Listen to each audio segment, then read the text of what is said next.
Ya. Nah, tema sesuai pada malam hari ini yaitu adalah berbagai dokter di dunia tentang manfaat hidrogen. Oke. Narasumber ada dua, tapi yang utama nanti Dokter Andi ya. Salah satunya adalah saya, ya, stakeholder LWG. Dan ini adalah Dokter Andi, ya. Beliau adalah dokter spesialis penyakit dalam, dokter internis, dan praktek di beberapa rumah sakit di Karawang, teman-teman ya. Dan beliau juga memiliki pendidikan studi spesialis penyakit dalam di Fakultas Kedokteran Unpad, ya, Universitas Padjadjaran, menjadi anggota IDI, Ikatan Dokter Indonesia, dan menjadi anggota Perhimpunan Dokter Spesialis Penyakit Dalam, PAPDI, dan juga berpengalaman praktek di beberapa rumah sakit penyakit dalam. Oke, langsung aja Dokter Andi, silakan. Saya unmute lagi ya, Dok. Saya unmute dan saya jadikan host ya, Dok ya. Silakan, Dok. Oke. Ini ya. Kelihatan nggak?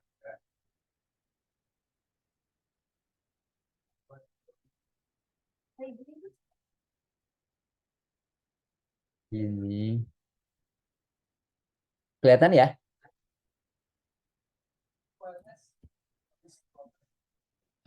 Pak Leo, kelihatan nggak ininya? Slide-nya? Sorry, Dok. Coba tampilkan lagi, Dok. Sebentar, saya jadi Mac host dulu, sebentar, Dokter Andi. Oke, silakan. Kelihatan nggak? Ya, jelas. Oke. Iya. Jadi bahasannya kali ini tuh rada berbeda ya dibandingkan sebelumnya kan tentang kulit, tentang mata, tentang diabetes. Sekarang tentang berbagai dokter di dunia pendapatnya tentang manfaat dari molekul hidrogen ya. Jadi sebelumnya tuh sekali lagi ini saya kasih bahasan sedikit tentang sejarah air kaya hidrogen ya. Awalnya tuh dia dimulai digunakan di Jepang tahun 1966 di ACC sama Depkes Jepang. Kemudian sampai sekarang tuh penggunaannya masih dianggap aman, masih malah didorong oleh Depkes Jepang dengan dibentuknya berbagai lembaga yang fungsinya tuh menyebarluaskan manfaat hidrogen untuk kesehatan.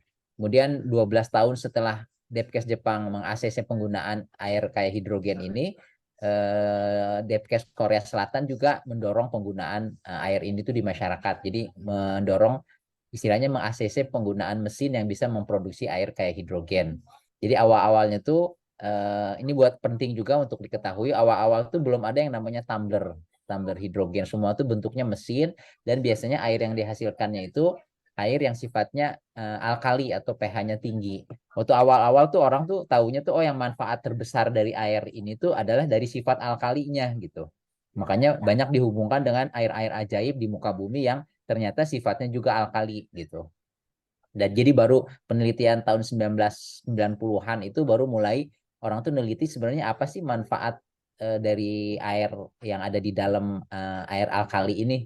Apakah alkalinya atau ada molekul lainnya gitu. Ternyata baru diketahui tahun 2007 tuh jurnalnya tuh jurnal yang pertama itu jurnal di Nature ternyata bahwa molekul hidrogen dari air ini yang punya banyak sekali manfaat yang luar biasa terhadap kesehatan. Jadi sejak saat itu tuh orang fokusnya bukan ke air alkali lagi, tapi ke molekul hidrogennya. Dan jadi akhirnya belakangan tuh timbul teknologi yang khusus memproduksi hidrogennya aja, nggak perlu alkalinya karena manfaat terbesarnya kan di hidrogennya. Nah, jadi teknologi tumbler hidrogen tadi. Kemudian dia juga si air ini tuh masuk ke Amerika tahun 2003. Malah diakui oleh manfaat dari si airnya ini tuh oleh jurnal American Family Physician tahun 2011. Jadi American Family Physician itu merupakan organisasi kedokteran yang paling besar di Amerika, paling tua, paling besar, anggotanya itu lebih dari 100.000 dokter gitu ya. Dan itu tuh mengakui manfaat air ini waktu itu di awal tuh cuman untuk pencegahan batu ginjal. Kemudian jadi sejak tahun 66 sampai sekarang tuh lebih dari 50 tahun penggunaannya, si air hidrogen ini tuh aman digunakan tanpa banyak efek samping, tidak ada efek samping yang berbahaya, baik digunakan untuk mata, untuk telinga, untuk kulit, untuk diminum, untuk dihirup, inhalasi dan sebagainya. Jadi awal-awalnya itu cuma minumnya aja tahun 66 terus nanti bertambah banyak penelitian, oh ternyata dia tuh bagus juga untuk kulit, bagus juga untuk inhalasi, bagus juga untuk disuntikan, diinfus dan macam-macam lah gitu ya. Bahkan di Korea dan Jepang itu banyak sekali salon-salon kecantikan yang disebutnya salon hidrogen. Di situ ada perawatan kulit, rambut, apa nama penyakit-penyakit dermatologi gitu ya yang menggunakan molekul hidrogen dengan berbagai teknologi canggih ya. Kemudian juga ternyata efektif sekali, nggak cuma satu penyakit, tapi banyak sekali penyakit yang bisa dibantu oleh si molekul hidrogen ini. Nah ini tuh yang sering membuat para dokter jadi awalnya nggak percaya kok ini si molekul ini tuh cuman satu molekul tapi manfaatnya kok banyak sekali gitu ya. Biasanya kan kalau minum obat paracetamol misalnya, paling si paracetamol itu walaupun penelitiannya jauh lebih banyak dari hidrogen, si paracetamol itu tuh manfaatnya cuman untuk sakit kepala sama untuk demam. Udah cuman dua walaupun penelitiannya ribuan. Tapi si molekul hidrogen ini kok cuman satu jenis molekul tapi manfaatnya bisa sampai apa namanya puluhan bahkan ratusan penyakit yang bisa dibantu dengan si molekul hidrogen ini. Ini yang banyak membuat para ahli itu awalnya skeptis, artinya kayaknya nggak mungkin itu too good to be true gitu ya. Jadi artinya sekali lagi si uh, molekul hidrogen ini tuh pengobatan dengan gas hidrogen, dengan air hidrogen, dengan molekul hidrogen itu bukan pengobatan alternatif ya. Makanya nanti si pakar-pakar yang bicara tentang manfaat hidrogen itu bukan pakar pengobatan alternatif, kemudian juga bukan pengobatan herbal, bukan pengobatan tradisional, tapi benar-benar pengobatan yang didasarkan pada eh, dasar ilmiah yang kuat, yang banyak sekali penelitiannya gitu. Ya, nah di Indonesia sendiri sebenarnya belum banyak eh, penelitian khusus tentang air kayak hidrogen ini. Biasanya kita berkiblatnya ke penelitian-penelitian dilakukan di Jepang, di Korea, di berbagai negara lain, terutama di Jepang, Cina, sama Korea yang banyak penelitiannya itu. Selain di negara-negara Eropa Timur juga banyak.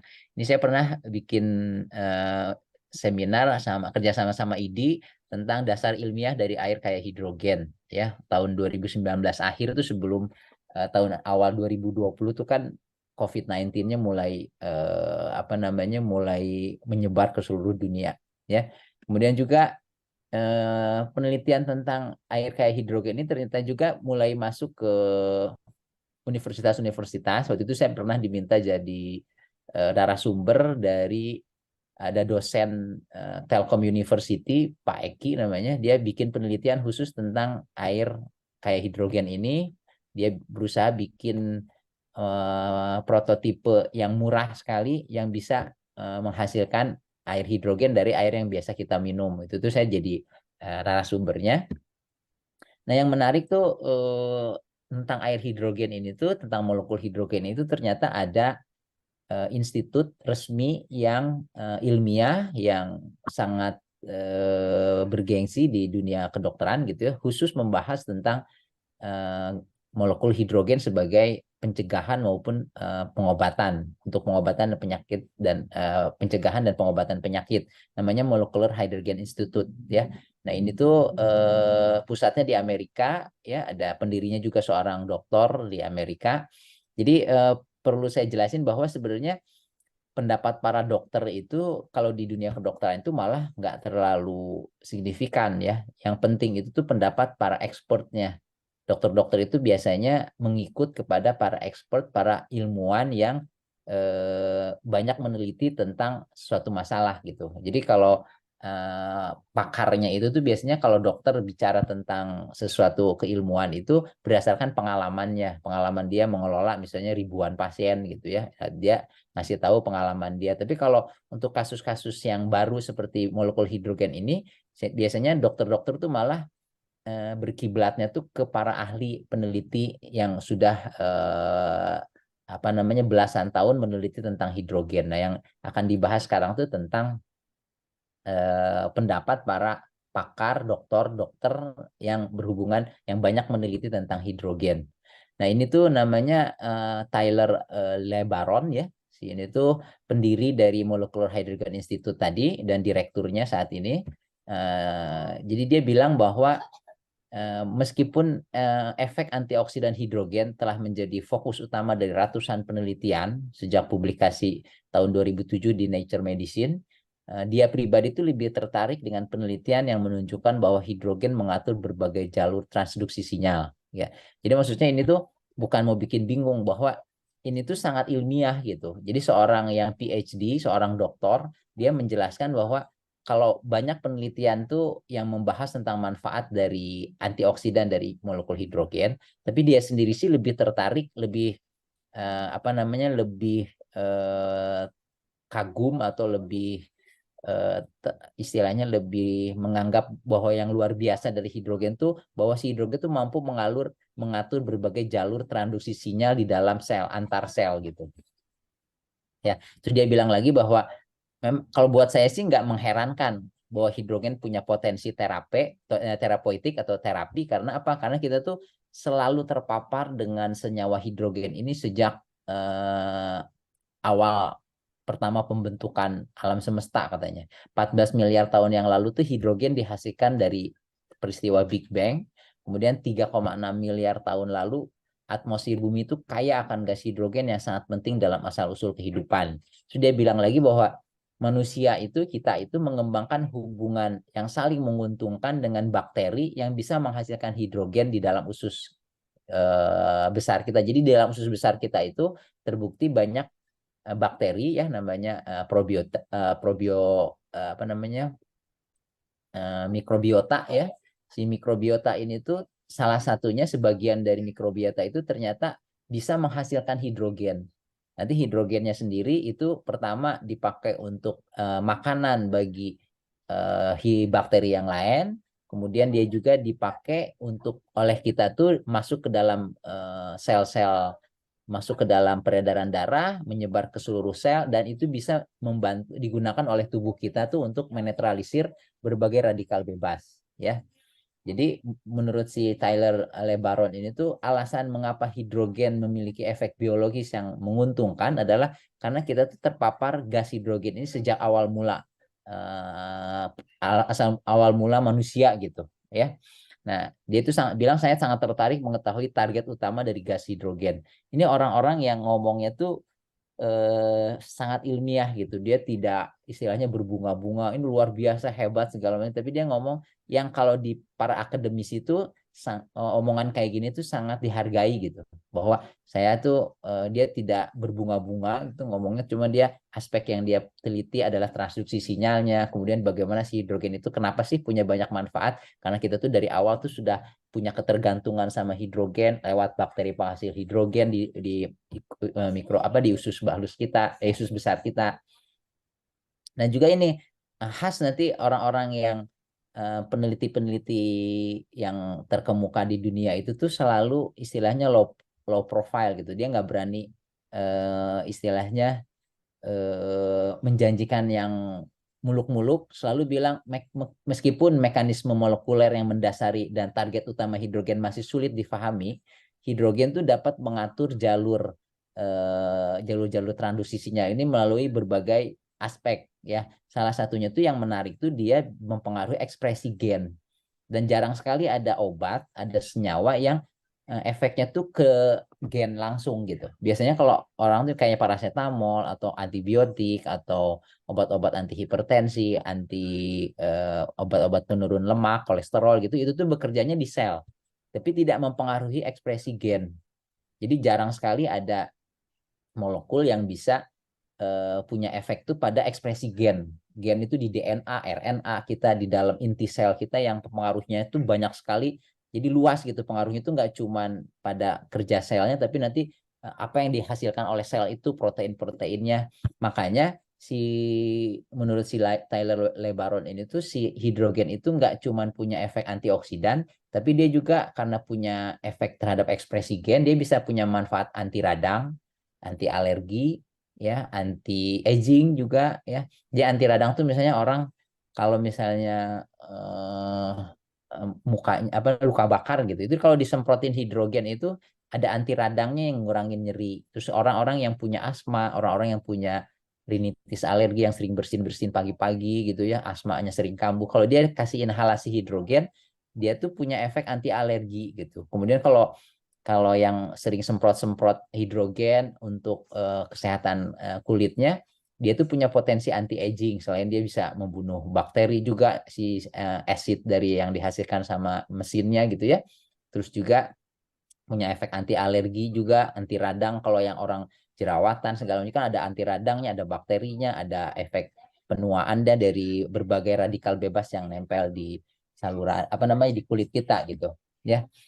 Nah, dan makanya karena signifikansi klinis yang jadi luar biasa manfaat klinis dari molekul hidrogen ini, Molecular Hydrogen Institute itu merupakan organisasi nirlaba yang tidak mencari profit gitu ya. Jadi nggak jualan dia sih, nggak jualan tumbler, nggak jualan mesin gitu. Dia cuman organisasi ilmiah yang berbasis sains yang bertujuan membantu memajukan penelitian, pendidikan, dan kesadaran akan hidrogen sebagai gas medis terapeutik gitu. Ini pendapat dari pendiri dari Molecular Hydrogen Institute.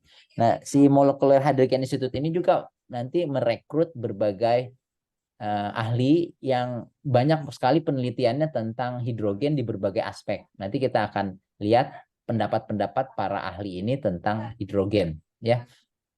Yang luar biasa itu tuh waktu pertama kali si Molecular Hydrogen Institute itu berdiri itu namanya bukan Molecular Hydrogen Institute tapi Molecular Hydrogen Foundation.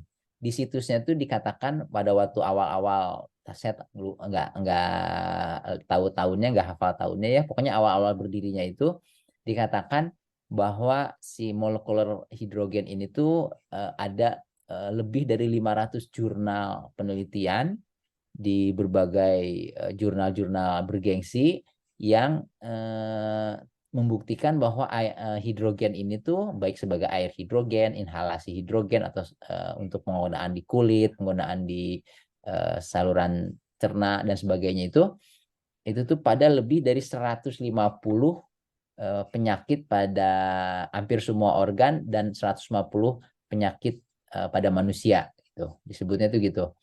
Terus beberapa tahun kemudian dia pas ganti nama jadi Molecular Hydrogen Institute. Yang luar biasa tuh dia berubah di situsnya tuh di bagian awal situsnya tuh dikatakan bahwa penelitiannya tuh tadinya cuma 500 dalam beberapa tahun tuh meningkat jadi lebih dari 1.000 artikel, paper, dan manfaatnya tuh meningkat sampai 20 manfaat penyakit baru, lebih dari 170 penyakit pada manusia dan binatang percobaan. Jadi penelitiannya tuh banyak sekali. Ini berbagai penyakit yang terbukti memiliki manfaat baik pencegahan maupun pengobatan ya, dari mulai autoimun, penyakit alergi, Alzheimer, anxiety disorder, jadi kelainan fisik maupun psikis gitu ya, penyakit anemia, asma, autism, berbagai jenis kanker gitu ya. Kemudian autoimun, penyakit gangguan bipolar gitu ya, iskemi cerebral, iskemi otak yang kayak stroke gitu ya. Kemudian penyakit orang yang cuci darah rutin, orang yang punya hepatitis B, yang diare kronis dan sebagainya. Ini penyakitnya banyak sekali ya. Jadi hampir banyak sekali penyakit yang bisa punya dapat manfaat. Jadi apapun misalnya apapun yang teman-teman yang hadir di sini, Bapak Ibu semua yang hadir, apapun penyakitnya itu biasanya karena ini nggak cuma buat mengelola tapi untuk mencegah. Jadi kalau Bapak Ibu semua di sini hadirnya sehat nih, kalau minum air hidrogen terus-terusan tuh risiko untuk terkena mencegah penyakit-penyakit ini, diabetes, penyakit jantung, penyakit ginjal, penyakit kanker, penyakit autoimun tuh salah satu pencegahannya dengan minum air hidrogen, dan itu terbukti lewat banyak sekali penelitian. Jadi yang jadi penelitian itu ternyata bahwa kenapa sih bisa banyak sekali penyakit satu molekul kok manfaatnya banyak sekali? Karena ternyata si hidrogen itu tuh punya efek sebagai antioksidan. Sementara antioksidan itu fungsinya tuh menetralisir radikal bebas. Nah, radikal bebas ini para ahli itu sepakat, para ilmuwan itu, bahwa radikal bebas itu berperan pada hampir semua jenis penyakit. Profesor Lester Packer ini pakar antioksidan terkemuka bilang hampir semua penyakit itu tuh ada peran dari radikal bebas. Makanya kalau zat yang punya fungsi sebagai antioksidan, otomatis dia berperan pada hampir semua penyakit itu masih logis gitu. ya. Jadi kalau kita cari di PubMed yang di istilahnya tuh kitab sucinya para dokter itu, peran dari radikal bebas itu hampir pada semua penyakit. Ada hampir semua aja peran dari radikal bebas, antioksidan, dan pada penyakit dan kesehatan. Jadi pada penyakit apa juga, misalnya kita nyari penyakit Alzheimer, pasti ada peran radikal bebas, pasti ada peran antioksidan. Kalau penyakit diabetes, pasti ada peran radikal bebas, berarti ada peran antioksidan. Terus dia semua penyakit itu kayak gitu. Jadi, nah yang signifikan dari radikal bebas ini tuh kenapa ini sangat penting dan makanya hidrogen tuh sangat besar peranannya, karena si radikal bebas ini tuh terpapar kita anak-anak kita, keluarga kita, semua suami istri, orang tua segala macam tuh terpapar radikal bebas ini seumur hidup gitu, dari mulai bangun tidur sampai tidur lagi setiap hari sepanjang hari seumur hidup, dari kita kecil sampai kita punya anak kecil, punya cucu lagi, itu tuh semuanya tuh terpapar terus sama radikal bebas. Ya, makanya kalau zat yang bisa menetralisir yang merusak dari seumur hidup setiap hari sepanjang hari ini tentu saja bakal punya banyak manfaat. Ini kontras misalnya dengan nuklir. Nuklir juga itu ngerusak, pasti ngerusak sel, ngerusak DNA segala macam. Tapi kan kita nggak terpapar sama nuklir ini setiap hari gitu. Ini aja kasus-kasusnya aja sampai sangat jarang di Chernobyl, di Hiroshima, Nagasaki misalnya. Tapi selain itu sih jarang sekali kita terpapar sama yang namanya nuklir gitu. Tapi kalau radikal bebas tuh kita terpapar bangun tidur sampai tidur lagi, dari mulai Senin sampai Minggu, Januari sampai Desember, dari kita kecil sampai kita punya anak kecil, itu terpapar radikal bebas. Makanya kalau ada zat yang bisa menetralisir radikal bebas, manfaatnya juga sangat banyak gitu. Makanya si radikal bebas dikatakan berperan pada hampir semua jenis penyakit. Ya, cuman permasalahannya itu kan yang jadi pertanyaan kan, yang namanya antioksidan kan gak cuma hidrogen. Jadi vitamin C juga antioksidan, vitamin E juga antioksidan, suplemen-suplemen juga banyak yang mengandung antioksidan. Tapi kok nggak pernah dilaporkan bahwa si vitamin C, vitamin E itu bisa berperan pada 170 penyakit gitu. Kenapa gitu? Nah, padahal kan mestinya kalau sama-sama antioksidan, mestinya manfaatnya mirip-mirip dong, sama-sama hidrogen. Nah, ini yang jadi beberapa peneliti lain yang apa namanya mencoba mencari kenapa sih ini sebagai antioksidan kok punya manfaat yang sangat banyak gitu. Ini salah satunya dari Jepang, yang tadi itu dari Amerika, yang Tyler Lebaron ini dokter dari Jepang, Shigeo Ohta. Dia itu banyak sekali penelitian di Nippon Medical School. Ini guru besarnya, profesor Department of Biochemistry, Cell Biology, Institute of Development and Aging Science di Jepang. Ini karir summary-nya dari mulai kerja awal sampai jadi profesor 20 tahun kemudian. Jadi field spesialisasinya tuh hidrogen medicine, anti-aging, dan mitokondria. Jadi dia bilang gini, ini pernyataan dari dia yang dari situs molekular. Jadi scientific advisor juga, dia salah satu scientific advisor dari Molecular Hydrogen Institute. Jadi saat saya mengeksplorasi antioksidan ideal yang tidak memiliki efek samping, saya menemukan hidrogen. Jadi biasanya antioksidan itu selalu ada efek sampingnya. Jadi dia sama timnya tuh berusaha nyari antioksidan yang tidak punya efek samping. Jadi antioksidan ideal yang nggak punya efek samping. Dia tuh akhirnya ketemu sama yang namanya hidrogen ini. Dia percobaan pertama pada bulan Januari 2005, saya sangat kagum dengan efek perlindungan hidrogen yang luar biasa terhadap stres oksidatif. Stres oksidatif itu radikal bebas. Dan ini nih, ini yang khasnya tuh kalau orang-orang yang peneliti yang terpapar sama ilmu tentang hidrogen tuh langsung jadi terinspirasi gitu.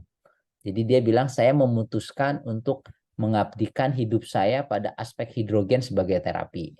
Nah, ini tuh yang menghasilkan jurnal awal yang sangat terkenal yang menginisiasi penelitian lebih lanjut tentang hidrogen. Jadi tahun 2007 yang makalah Nature Medicine itu tuh kami berhasil menerbitkan makalah pertama tentang hidrogen di Nature Medicine. Ini diterima dengan kejutan dan banyak keraguan, tapi kami mengatasinya dengan terus mempublikasi lagi tentang hidrogen, publikasi lagi tentang hidrogen. Jadi dia bilang kan saya memutuskan mengabdikan hidup saya dan penelitian saya, aspek ilmiah saya gitu pada aspek hidrogen sebagai terapi. Jadi misi saya adalah mengembangkan tidak hanya ilmu kedokteran hidrogen, tapi juga industri hidrogen sebagai pionir pengobatan hidrogen. Jadi ini khas dari orang-orang yang setelah mengenal hidrogen tuh jadi kayak terinspirasi terus berusaha udah bener ini mah harus total nih di sini nih gitu ya. Ini berbagai penelitian dia nih ya. Ini yang penelitian yang terkenalnya nih tahun 2007 ya, yang ini yang dari awal itu tuh yang jadi dasar orang tuh pada referensinya tuh ke penelitian tahun 2007 tuh penelitian dia sama berbagai sama timnya juga yang lain ya. Nah, jadi dia tuh berhasil sama timnya tuh menghasilkan penelitian-penelitian yang menunjukkan bahwa hidrogen itu memang antioksidan tuh banyak, tapi molekul hidrogen sebagai antioksidan itu bukan antioksidan yang biasa, tapi antioksidan yang terbaik gitu. Jadi ada penelitiannya juga nih si G. Ohta nih, dia yang bikin molekular hydrogen as a novel antioksidan ya sebagai antioksidan baru tinjauan berbagai keunggulan hidrogen untuk aplikasi medis. Ini dia yang bikin. Yang tadi kan Nippon Medical School si Gio Ohta ini kan. Ini penelitian-penelitiannya juga banyak ya, nggak cuma dia aja tapi banyak penelitian lain bahwa keuntungan kelebihan dari si molekul hidrogen sebagai antioksidan tuh apa aja gitu ya. Nah, itu kan pernah kita bahas, ada rekamannya juga di apa namanya di YouTube-nya LWG tuh. Pokoknya intinya si hidrogen itu punya banyak sekali kelebihan ya. Ada 7 kelebihan minimal gitu bahwa dia tuh sangat hiporeaktif sehingga toksisitasnya rendah. Jadi aman dikonsumsi dalam jangka panjang. Jadi kita mau minum puluhan tahun tuh nggak masalah. Itu bersifat selektif. Jadi hanya menetralisir radikal bebas yang berbahaya. Ada beberapa antioksidan kayak vitamin C. Kalau kita minum dosis tinggi setelah olahraga, dia akan menetralisir semua radikal bebas yang dihasilkan proses olahraga. Dan itu tuh menjadi menghilangkan efek manfaat dari olahraganya. Kalau hidrogen sih enggak, dia selektif. Jadi radikal bebas yang berbahaya baru dia netralisir. Kalau yang enggak berbahaya dia biarin.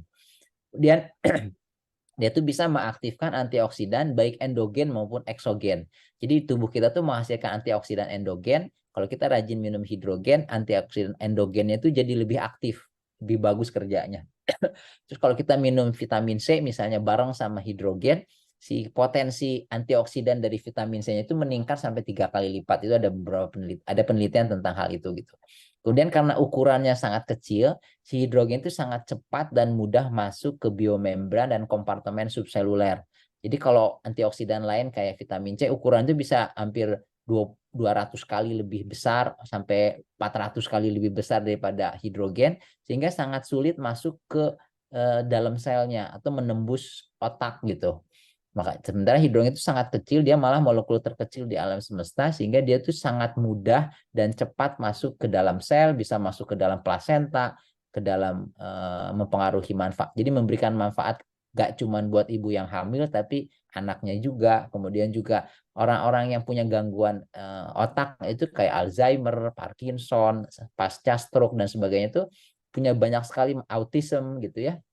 Anak-anak berkebutuhan khusus itu punya banyak sekali manfaat kalau dia sering mengkonsumsi molekul hidrogen dalam bentuk air maupun inhalasi, karena si hidrogen itu cepat sekali masuk ke dalam sel otak tanpa hambatan karena molekulnya yang sangat kecil gitu ya. Kemudian juga selain sebagai antioksidan, dia tuh punya banyak sekali manfaat kesehatan. Lebih dari 170 penyakit punya efek anti radang, anti alergi, anti apoptosis, anti aging, anti diabetes dan macam-macam. Kemudian yang keenam, dia punya banyak bentuk. Kalau orang tuh biasanya vitamin C cuma dalam bentuk cairan misalnya atau suntikan, tapi ini dia bisa inhalasi, bisa disuntik, bisa diminum, bisa bentuk tablet, bisa bentuk apa namanya kayak bathing, kayak mandi hidrogen gitu ya. Jadi bisa meresap lewat kulit, bisa meresap lewat infusan dan sebagainya. Tapi salah satu yang paling manfaatnya paling besar itu sebagai bentuk air gitu, karena orang tuh mau nggak mau harus minum air, dan nggak ada yang bentuknya tuh antioksidan yang bentuknya tuh air kayak air minum gitu. Jadi orang tuh harus minum vitamin C itu ada rasanya, ada baunya, biayanya juga bikinnya. Tapi kalau hidrogen ini dia bisa bentuknya kayak air biasa aja gitu. Malah airnya lebih ringan, lebih gampang diserap gitu ya. Jadi kepatuhannya kalau kita mau konsumsi antioksidan dalam jangka panjang bahkan seumur hidup tuh nggak susah gitu.